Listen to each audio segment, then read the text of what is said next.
Hi, everyone, and welcome back to another episode of the Still That Girl series. I am your host, Jory Martin.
Today, I will interview a young woman who overcame childhood traumas and can proudly say that she is still that girl.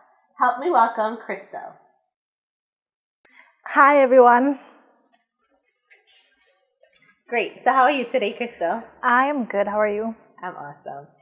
Before we jump into the interview portion, we're going to start with an icebreaker. So, you're going to pick a question from the jar, hand it to me, and then I'm going to read it to you. Okay, no problem. Okay.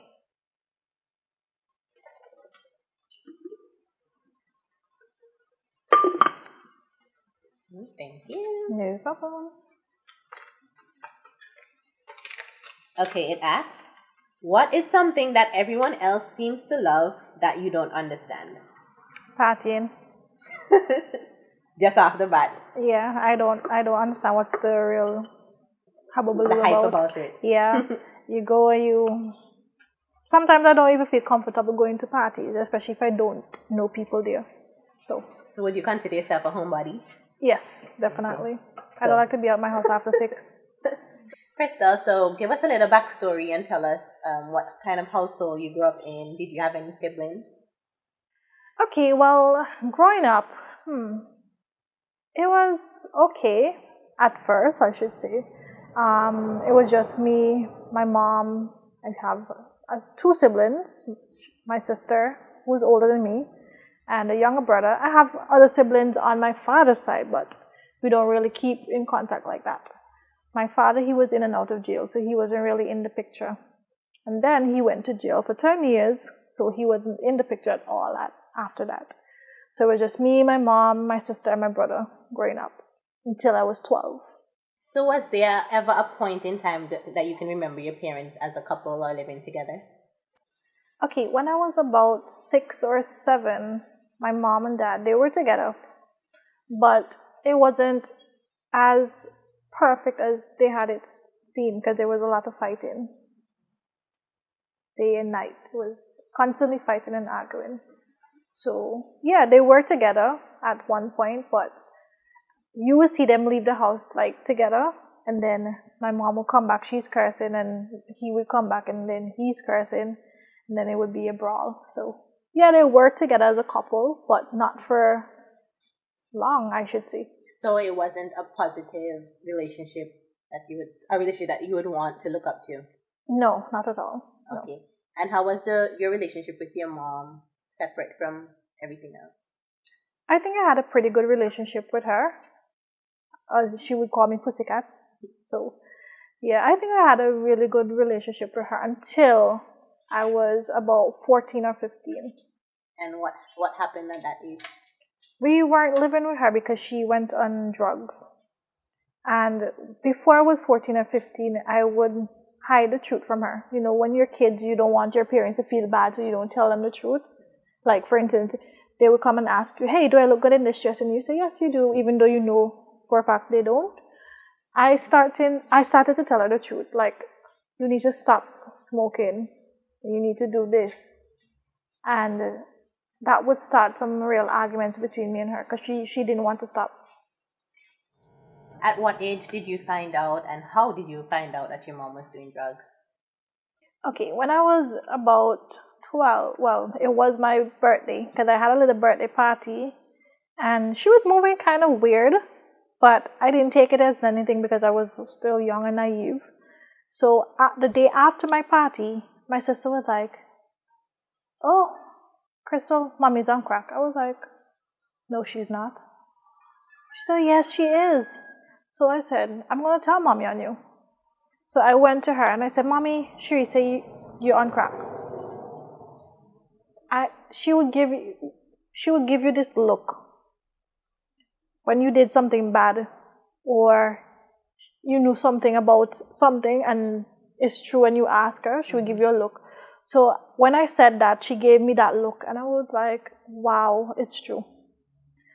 From that day, she didn't try to hide it. Sometimes I would come home from school, I was still going primary school, she would have a needle on the ground or a pipe on the table or something that was made like of plastic, but it was burnt with a hole so she can do whatever she was doing with it. So that was basically when I was 12, I found out about it. So how did things change now that you actually found out? What was different?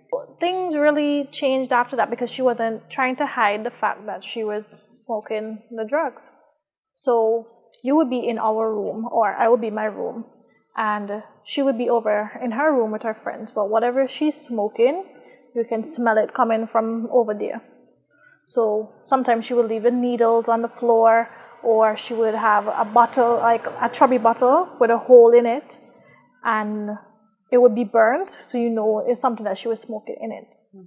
I even remember one time it got so bad that I threw away one of her pipes. It was like a little metal thing that she was using to smoke, and I threw it away. And when she came home, she went ballistic on me. So I looked at her and I said, "Mommy, look at me. Look at me." She was like, "Why you throw away my thing? Why you throw it away if I didn't trouble you?" So I said, "Mommy, you really taking up this pipe and looking at your daughter and saying that I threw it away? You're going on like this because of a pipe?" I said, "You really have it bad." And then I just came out the house and I was walking up the road and I was crying. And I just couldn't believe that this is what my mother came to. I remember one Christmas evening, my aunt, she brought us some groceries. And one of her friends, who were actually honest as well, he came and he took up everything in the house. Like, everything. It was so funny because we didn't know that he was in the house.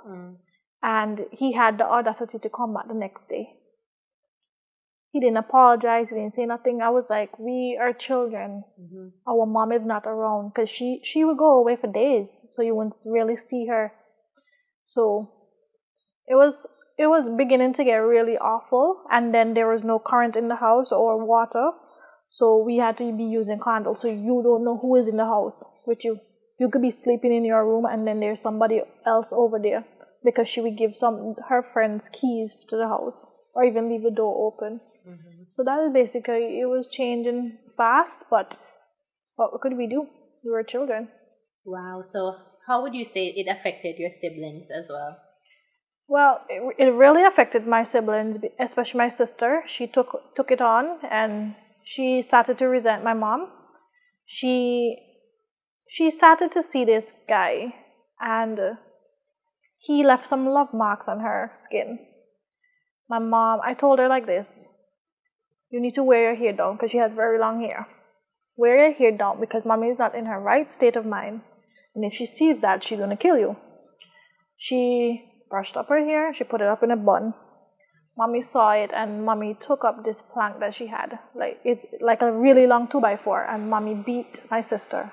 She's a clearer person than I am. She beat her until she was black and blue. And she was on her way to school. And she came behind her and beat her on the road going to school.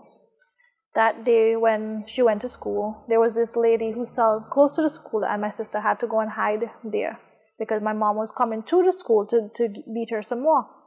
So that night, my sister packed up all her clothes and went to live with the same boy. It was really horrible because I didn't have my sister anymore.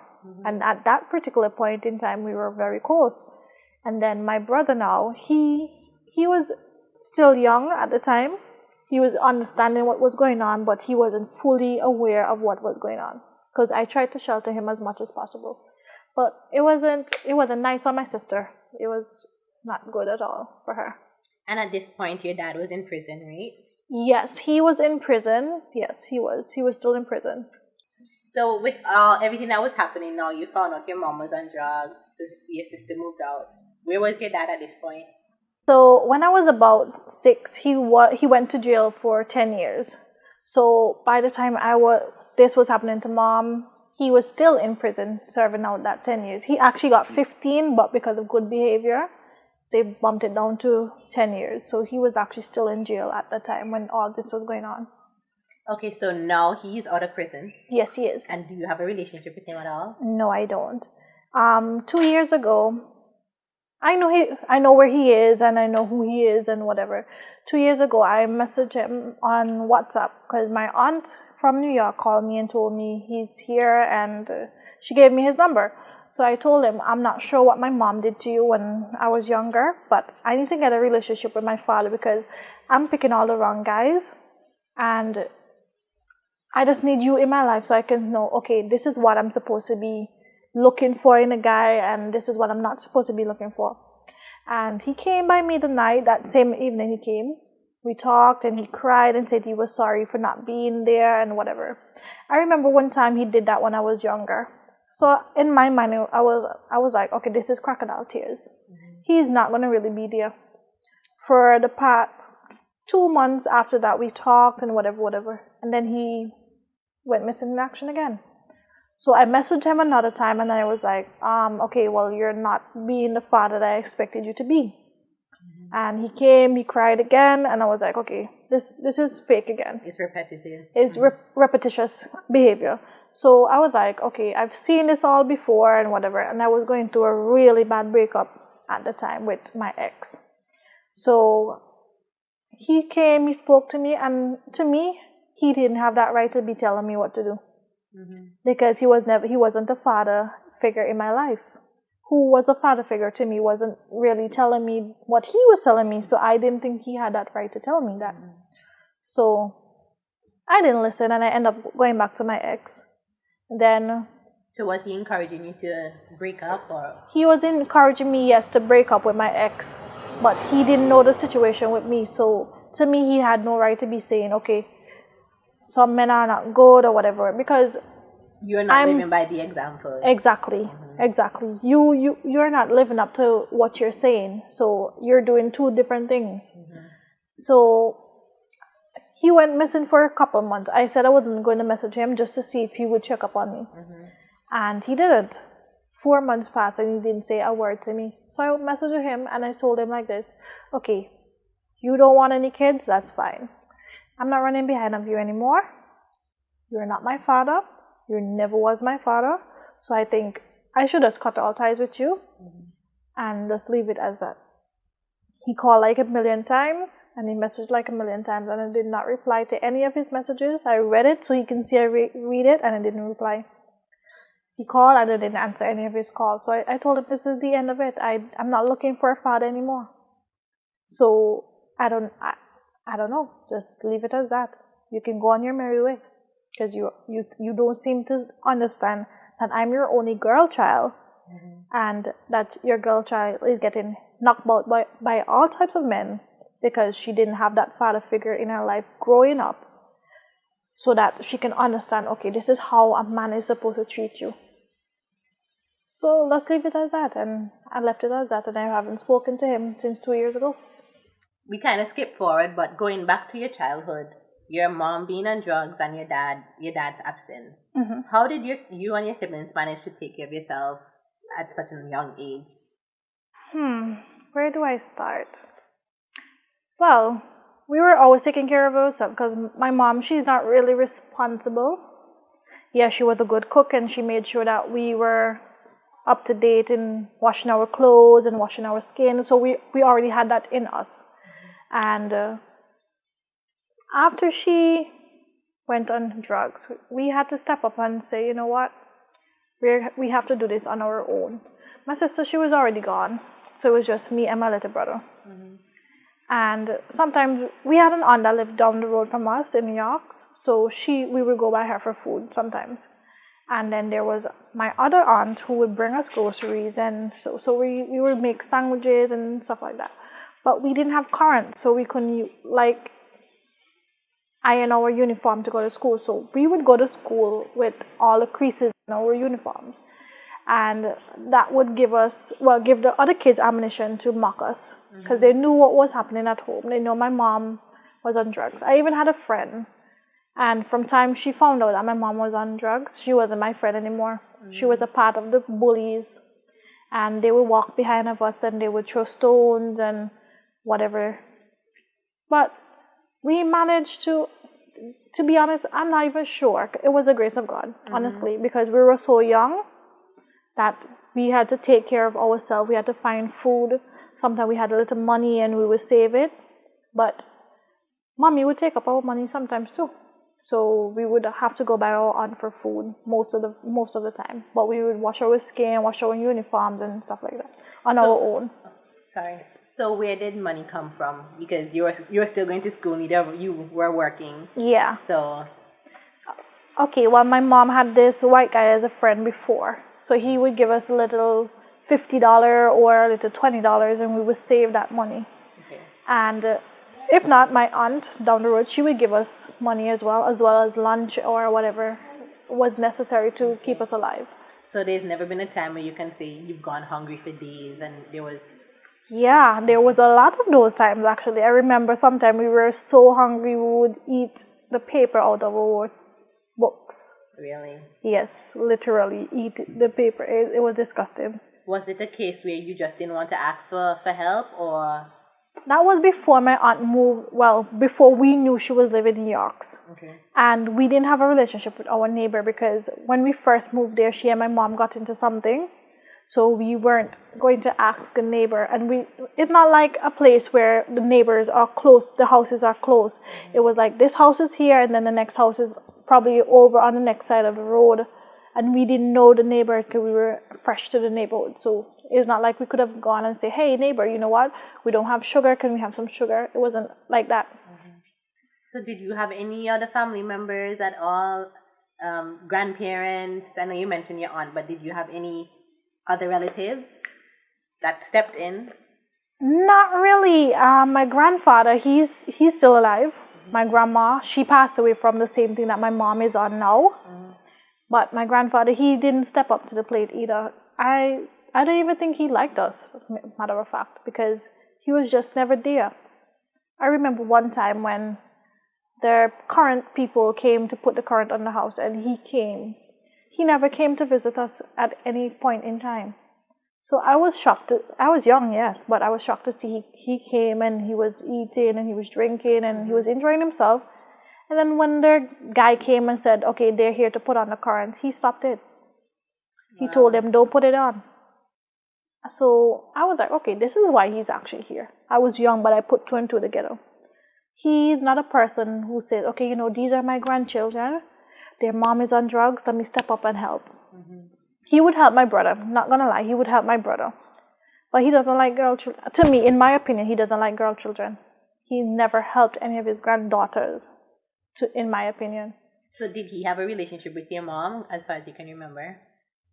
Well, I'm not exactly sure how the relationship was with them. But in my opinion, she was afraid of him. She would say, okay, this would be her. She would say, okay, you know what? This and this and this and this. And then when he comes in the room, she's quiet. There's no movement, there's no talking. So in my mind, I was like, what did this man do to my mom when she was younger? Because she's literally shaking around him sometimes when he comes around. So I'm not sure how their relationship was, if it was a good one or a bad one or whatever the case may be. Okay, and how would you say this affected you, whether it was physically, emotionally, or even spiritually? Because at a young age, it had to take a toll on you. So how did it affect you? Well, spiritually, I always kept praying. I knew that this had to be a reason. There was a reason why this is happening. Because honestly, growing up, I thought we were spoiled. And looking back now, I don't think I would be the person I am today if I was the same person I was back then. If I didn't struggle the way I struggled, I would think I would be entitled to anything that I wanted. No, I appreciate what I have. And what I don't have, I do it out. Back then, screaming and stuff would take place if I didn't get what I want. So I think God put me in this situation so I can learn, okay, appreciate what you have. So when you get something bigger and better, you will be grateful. You won't be ungrateful and think that, okay, they have to give it to me. So emotionally, it did take a toll on me emotionally because I look at things differently. Now I would say, okay, this is for a reason. Back then, while I was going through it, I would be like, God must hate me. Why am I going through this? Yes, I would still pray and thank Him for the situation, and whatever I got out of the situation that was good, I would thank Him for it. But the bad part, while I'm going through the bad part, I would be like, I have nobody, and I would cry and I would scream and I would wonder what's going on. What did I do to someone? What did my mom do to anyone? Because as they said, it could be a generational curse. But I have never physically done anything to anybody, so going through what I went through, days being hungry, no food, nobody around to say, okay, you know what, you've had enough, or whatever the case may be. It was really difficult for me mentally as well, because I got angry. I started lashing out at people, and I wouldn't talk to people for days. It was a lot on me as a young person, as 12, 13, 14, 15, 16, growing up like that. It was really, really bad for me mentally. I thought I was going crazy, and at one point they wanted to put me in anger management.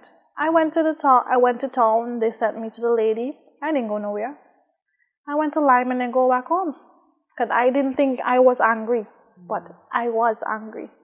I would lash out and I would fight with people at school and get suspended. And one day the principal said, "Why are you so angry?" And I said nothing to her. And then she called my aunt. My aunt came. And my aunt explained to her that my mom is on drugs or whatever. So that's why when report day come, there's nobody picking up report for me, and I have to be sent home until somebody comes to pick up the report. It was a lot for me because everybody have their mom and their dad or uncle and aunt coming to pick up whatever. And I'm just there like, okay, who's gonna come and take responsibility for me? And there was nobody that came. So I had to be sent home until somebody came to pick up the report. So it was bad. So how did you manage to keep strong and not lose your mind? Prayer. It was a lot to take on, but I never stopped praying and I never stopped reading my Bible. Because when I read and pray, I find that I feel peaceful. I used to look at people for that inspiration. Okay, life is going to get better. But at the end of the day, when you look at people for that, you're going to be very disappointed. They're going to disappoint you. So I always kept praying and I always kept reading my Bible. So that was basically it. Because I couldn't do anything else. Sports and those kind of thing, I wouldn't do. I used to do track and field. And I would win all my races. And then I remember one time living with my aunt, she told me I just went to see boys. I stopped going to track and field. I even played volleyball for a while and then I stopped doing that too. Because I didn't want anybody feeling, okay, I'm doing something wrong that I'm not supposed to be doing. And I was constantly moving up and down. So I had to keep praying to keep my mind in one place. Because I couldn't get attached to one place. Because there was too many movement. I remember one time, before I was at the age of 16, I had already moved 34 times. Back and forth between family members, non-family members. And then one Christmas, my aunt took us by this lady, claiming to be our aunt, my father's sister. But to me, this was a complete stranger because I didn't know who it was. But mentally, I had to keep praying. That was my thing to keep me sane. So you were going through all of this and you were still a student. Yes. How did you manage to go to school? How did you find the strength? And did you finish school, by the way? Okay, so yes, I remember being in grade 6. I failed my exam when I found out my mom was on drugs. It was so hard. I was studying, but my mind wasn't there. So I actually failed my common entrance at first. And then I was placed back in grade 6 because my teacher said I had potential and she knew the situation at home. So she gave me another opportunity to do it over. I went to secondary school because I passed the second time around. And I did finish school, secondary school. But going through secondary school, it was like, I'm there, I'm getting all good grades, but where's my mind? I remember when I was in fourth form, because I never repeated, I made sure I wasn't repeated. But I was constantly moving back and forth between family members, non-family members at the time. So I kept being distracted by the area that I was living in, by the situation at home, because I was in second form at one time, and I was sleeping on the floor. Nobody knows that. We moved from there. Then my dad decided to take up the responsibility, which to be honest, I didn't know why. I didn't want to be with him, but we had no choice. We went to live with him, and then he left us there. He left us and went to live with this lady, friend of his. After the landlord realized, okay, he's not paying the rent, he started removing the roof of the house. So we were there, and at that time, rain tended to come a lot. So me and my brother would be there. The bed would be wet, so we would have to be in a little corner, and there was current in the house as well. So you had to be careful where you step in, and the clothes would be wet. So sometimes we're going to school with wet clothes. Then there was this teacher who realized I stopped talking because I wasn't speaking to anybody. I wasn't participating in class. So she came and she asked me, what's going on at home and whatever the case. I told her nothing. She called my brother, and he told her everything what that was going on. So she called me back, and she was crying, and she was saying, I know your mom, we were best friends in school and whatever. I can't believe this is what's going on, and you all have such good grades, and people who have their mother and father, they're not even passing their exams. So she started buying us lunch every day, because while we're home, we don't have anything to eat. So it would be breakfast, nothing. We go to school, nothing. We come home, there's nothing. And then she would give us some money to buy lunch at school when we were at school. My aunts, she didn't know what was going on. And at this point, they thought you were with your dad. They know we were with our dad, but they didn't know what was the situation at home. So my guidance counsel's teacher, she called in my aunt, and she explained to her what is going on, and they came and looked at the house and whatever. And then we moved back by this lady that was from the church. To me, this lady was two-faced, because she would give the impression that she's this Christian lady and she's upholding the law of the Lord and this and that. But when we're home, we can't even look out the window. And there was this time she hit my brother in his face, and when my grandfather came, she told him the Lord hold back her hand from hitting him. So I had this distrust for church, and I never liked going back to that church. That, to me, that's the home. That's my home. That's where I belong. Because if I go to a different church, I feel like I don't belong there. But because of this lady and the way she used to treat us, I stopped going to church. I would still pray, but you wouldn't find me going to church unless somebody say, hey, we're having a service for this person, or we're having harvest or something. I wouldn't go unless it's that. And sometimes when I go, she doesn't even know I'm at the church until the church service is over, because I keep so far away from her. My co-worker said I need to confront her about it, but I don't think I need to. The reason why I don't trust her is because when I was 12, going on 13, I was living with her, because there was twice that we were living with her, because we had to go back there because of the situation with my father. The first time we were living there, I was raped by this guy that was one of my friend's older brother. And I was so in love with him, so any opportunity I got to go and see her, I would go. And then this night, that happened. When I got home now, the next day was church. And when I was at church, I heard a whisper that, oh, she went to have sex. It wasn't nothing like that. And then there was this other lady in the church. At that time, she was the teacher for the younger people. So I told her, because she realized I wasn't answering any of the questions either. So she was like, Crystal, can I see you after we wrap up here? So I said, sure, no problem. And she said, what's going on? Because you're very quiet this morning. And normally when it's church service, you're all over it. So I said, well, this is what happened and whatever. So she said, would you like to call the police? I told her no. I've never told anyone else what really happened to me until my sister was joking and say, "Oh, I remember that time you went to have sex when you were supposed to be at church?" So I told her, "I did not.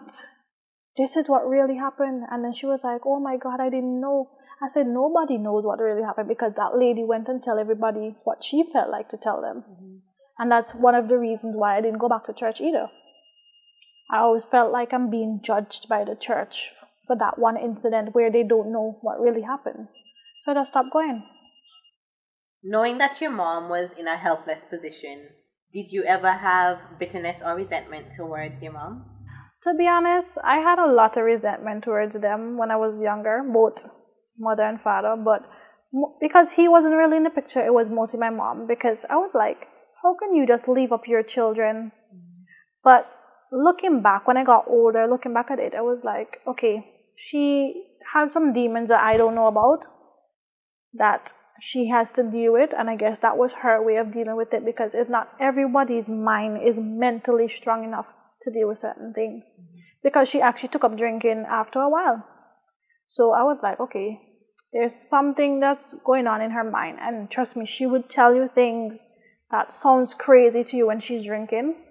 But I asked one of my aunts, okay, this is what mommy said, is this true? And she would say she's not sure, but she think it is, because when they were little, this would happen to my mom or that would happen to her, and I guess she grew up with it, especially when there's certain people around her. So I did resent her, but I don't blame her, because it's not really her fault. No, in my mind, it's not her fault, because she has to deal with that before she can actually heal herself.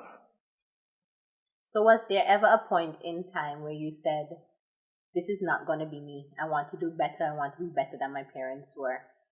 Yes. At one point, I wanted to totally give up, because to me, I was fighting against the odds. There were just too much happening. There were just too many things happening, too much bad happening to me. So I wanted to give up. I was like, this is not who I'm supposed to be. I don't want to be like my mom. My mom has never worked a day in her life. She always had somebody there to take care of her. I grew up being independent. I don't want nobody to buy nothing for me. I don't want nobody to have nothing over my head. So I always say, you know what? I want to be able to give my children what my mother didn't give me. The love and the care and everything else that comes with being a mom. Because this just couldn't be my life. The way she grew up and the way she had us was one behind the other. So she didn't have any time for herself. She didn't have any time to get a diploma and whatever. I wanted to be that child that say, okay, you know what? I'm going to go to college. I'm going to do this. I'm going to get this. And so by the time my children are here, I will already have my own house and these things so that they can feel comfortable. No, I never felt like I wanted to be like them. I would never be like them. And I always promised myself that I would never be like them. On your journey to independence, did you further your education after high school, or did you seek employment right after? Okay, so after high school, I applied to college here in Antigua, and I also spoke to one of my teachers to get a scholarship to study physiotherapy, because I really enjoyed that subject. And I did get the scholarship, and I also got into college. However, I was sick when it was time to go. I had some problems happening with my ovaries where I was bleeding and I didn't know what was going on. And when I went to hospital, they had to keep me for a while. So I had not been able to go to college here. And then when I was trying to get the scholarship to go, the teacher had moved to the United States, so I didn't have any contact with him. And the government who provided that scholarship, they changed to a different government. So it was just a round and round story. So I tried to seek other options. My aunt from overseas, I asked her for help, and she was like, okay, you know what? Do this and do that, and then I will assist you. After I did whatever she said to do, she was like, she can't afford it. So, no, I was not able to go to college. So what I did was I tried to seek employment, but nobody was hiring a high school graduate. They were looking for people from college. So I gave up for a while. Then one day, one of my friends was like, you know what, the call center is hiring. Why you don't go to the call center? I went, I applied. They didn't call me. So 2 months after, he was like, go up there so that they can see that you're interested. And then when I went, they showed me around, and then they say, can you start on Monday? So I was like, okay, cool. And then that's when I started employment there. And from that, I worked 4 years there, and then that call center closed down, so I was no longer employed for a month. But I was not worried. For some unknown reason, I wasn't worried. I was like, you know what? God holds on this so I can get a better opportunity. My brother was like, why you don't go to a supermarket and pack bags? I told him that was not a job for me. I see myself behind a counter or a desk with a computer, all that. So that was basically what I wanted to do. And I applied to the place that I'm working now, and then she said, can you start today? I told her, yeah, and that's where I've been working since. So I work insurance now versus where I was before. What advice would you give your younger self, looking back on everything that you've gone through? Okay, well, looking back at my younger self, I would basically tell myself, don't seek the approval of others, because I used to feel so disappointed when somebody would say, okay, you know what, I'm going to do this and I'm going to do that. Stop depending on other people. Go and get whatever you get in on your own, because that's the only way that you can survive in this kind of a world right now, because they will promise you yes, but it's not all the time that people will come to you for you. So that is basically what I would tell my younger self. Don't depend on other people to make yourself happy, to get things done for you, because most of the time they're not going to do it. Okay. And what advice would you give to young people who are going through similar situations? Okay, so basically the advice that I would give young people who are going through a similar situation as me or a worse situation is just keep on believing in yourself. Don't think that, okay, everything is not what it seems or whatever it is. Everything is as it is, should be, because nothing happens without a reason, and God is not going to give you more than you can handle. So keep on pushing, keep on praying, and just be yourself. Don't accept less than you deserve, because honestly, only you can make yourself happy in any situation. If you're going through a bad situation, just sit down and say, you know what, 10 years from now, I'm going to look back at this situation and say, hey, you know what, that situation brought me to who I am 10 years from now, right? It's not all bad, and sometimes it's not all gold as well, but you just have to keep on pushing yourself and just become who you want to be. Don't become who other people want you to be, because most of the time you're going to still disappoint people even though you try your best. So just try your best for yourself and just be who you are and who makes you happy, because you can't make everybody happy. Once you make yourself happy, don't care who else is not happy.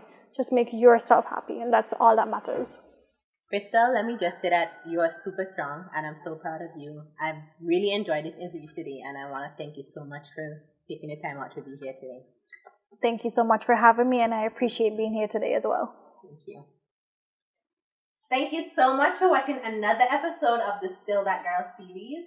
Please don't forget to like, share, and subscribe. And if you feel led to, leave a comment down below. Until next time, always remember, you are still that girl.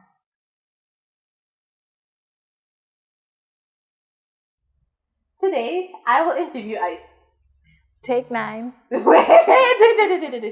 Sorry, Joe. Okay. So, on your journey to independence, did you However, when I was about to go to secondary school, Do you have an inspirational story to share?